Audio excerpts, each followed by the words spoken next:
My name is Sascha and I'm the USEP consultant at University of Adelaide and Flinders University. I'm doing this snapshot session today in conjunction with DIDA, and the thing that we're going to be talking about today is supports outside of university and on your transition out as well. I'm just going to share my screen.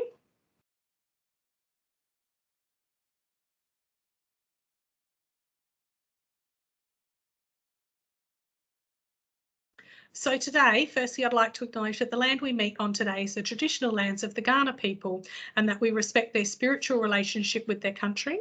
We also acknowledge that the Kaurna people as the traditional custodians of the Adelaide region and that their cultural and heritage beliefs are still as important to the living Kaurna people today. So some of the things I want to touch on today in this quick snapshot session is we're going to review what is USEP and what is disability. We have done that in other sessions, but I think it's important in case this is your first session.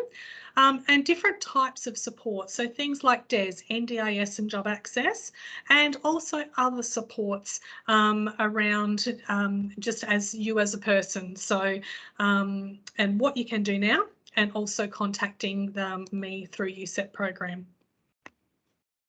So the University Specialist Employment Partnership is a program that was set up by the NDCO to provide support to students in their final year of university or those recently completed. It is a national program in around 14 universities throughout Australia, and I'm lucky enough to facilitate it out of Flinders and Uni of Adelaide. So some of the things we do within these contacts is provide a DES type service on campus to students. And things we might talk about are disclosure, job searching and career planning, how to make contacts with employers. I provide advocacy. I do a lot of work with employers to try to make that connection for students and employers, help with applications. Disability confidence and understanding and accessing modifications. We did cover that in previous sessions, linking to Centrelink and DES and other supports and industry and support services. I always put this slide in because I think it's important to touch on the fact that disability is a very broad term. We're not just talking wheelchairs and canes and hearing aids. We're talking things like learning disability, genetic conditions, mental health conditions.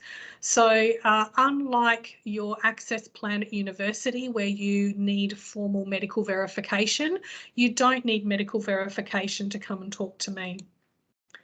Some of the support that you might need is disability or medical condition specific supports, employment and post-employment work, skill development, financial, housing, and maybe even cost of living and social supports. Types of support are things like the DES service, NDIS, job access, Centrelink. And there's other supports as well that we'll talk about, like family and friends, teachers, and other sorts of more softer social supports. So the Disability Employment Service is a government-funded service to assist people with a disability to gain independence and employment. It's a job employment program. And just like I described before, some of those things that we do within the USEP consultations, they're the sorts of things that you should be expecting from a DES service. It's a case management style of service where there's regular contacts and regular support where your case manager will get to know you and understand your support needs. And the goal is to help you make that path into employment and maintain that employment. So you can access the DES service while you're engaged in study if you're studying part-time and you're in receipt of some type of Centrelink payment. You can also access it then when you finish study as well. So I would encourage you to get in touch and have a chat about whether you feel you might be eligible for the service.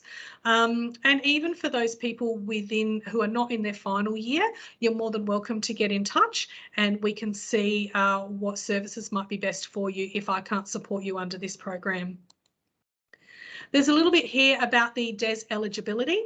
I'm not going to concentrate on this slide. This is being recorded and you will be able to look back and check that information.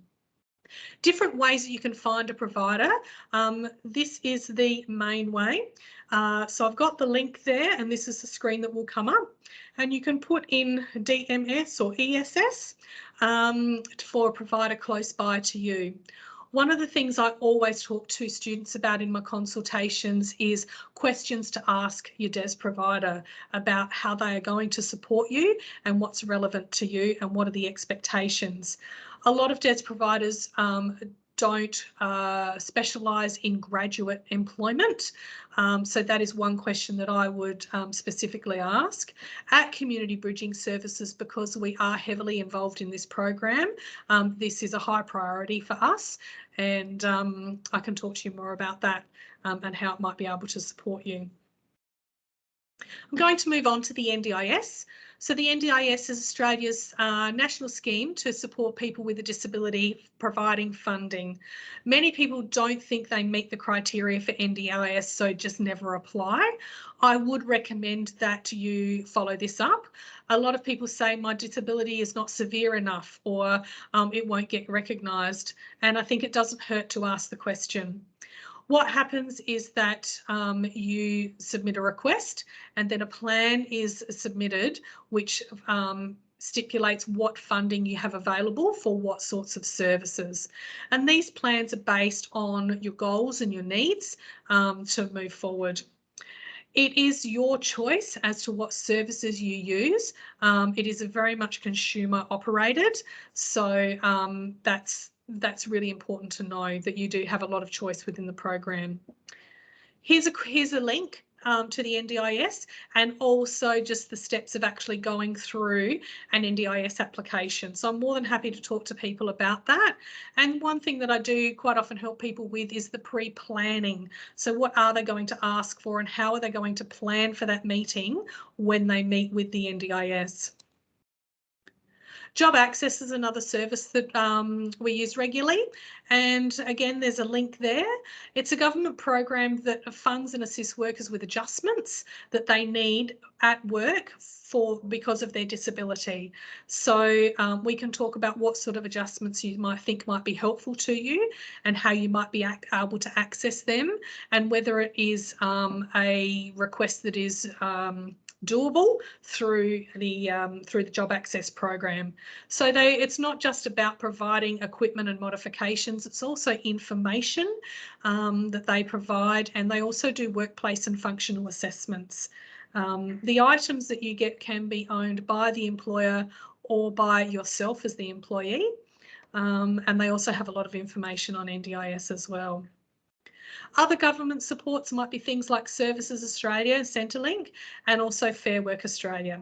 So Services Australia, I've put a number here, which is the link to the Disability and Carers line. You can call the main number. You will have to sit on hold for a very long time. Make sure that your phone is charged and you've got something to do while you wait. This number that I've got here can be a little bit quicker, but you will still have to wait. But they do have a better understanding of people with disability and some of the supports available. Fair Work is a really good one for when you're employed and you need some general workplace information. Other informal supports are things like your doctors and your medical teams outside of university. So whilst you're at university, you might actually be accessing those services within. And I would recommend, as you get to the end of your study, that you talk to them about referrals to services outside of the university before you leave, so that those relationships can be set up and already happening by the time that you leave. There's lots of online medical and mental health supports available. I have lists of them. I'm more than happy to share them. With your friendships, plan to maintain your friendships out of university, or start to make some friends outside of university. I hear a lot where people have come to the end of their study and they either have a bit of time before they move into employment, and they start to feel very lost, because all of a sudden they've lost all of these connections they had and all of the routine, and it's very hard, it's very easy to lose motivation and lose spirit over that time. Other people that do go into work actually also find that they struggle sometimes because they haven't quite made their working relationships yet, but they are too busy to sometimes maintain friendships. So having a plan about how you're going to keep those friendships going is a really important thing to think about. Joining clubs, joining social groups. Councils and community centres have programs as well that support people with disability, but are also there for social and recreational supports. And further learning. Sometimes you've done all that hard work, you get your degree, and yes, you've got your qualification, but there may actually be skill gaps that you might need to identify. And I'm more than happy to talk about them as well and help you link you into other sorts of learning and the support services within them. You can set up access plans and things like that as well. Things that you can do now. Ask for support around your study to make sure you keep on top of it and minimise stress. Doing your access plan and keeping that up to date. Creating a resume and a LinkedIn profile. The universities have great programs available on Career Hub and supports and information around these sorts of things. So definitely link into them and seek support as you need it. Start to use an external and professional email. As you get to the end of your university studies, your university email will cancel out. You can get this extended, but if you've been sending off applications for employers, it may be that they're trying to contact you and then you have issues accessing your email. So I would highly recommend that you start to use a different email for those job applications. Start to make your connections, like I said before, through uni and your volunteering. Professional development programs are available in both universities, and also there's even professional organisations that might be good to link into to start make some connections. Being proactive, researching your industries and your opportunities that are out there before you finish can give you a head start to seeing where you might like to go. Setting up linkages to the support services like we said about, and good health supports. And another really important one is good health records.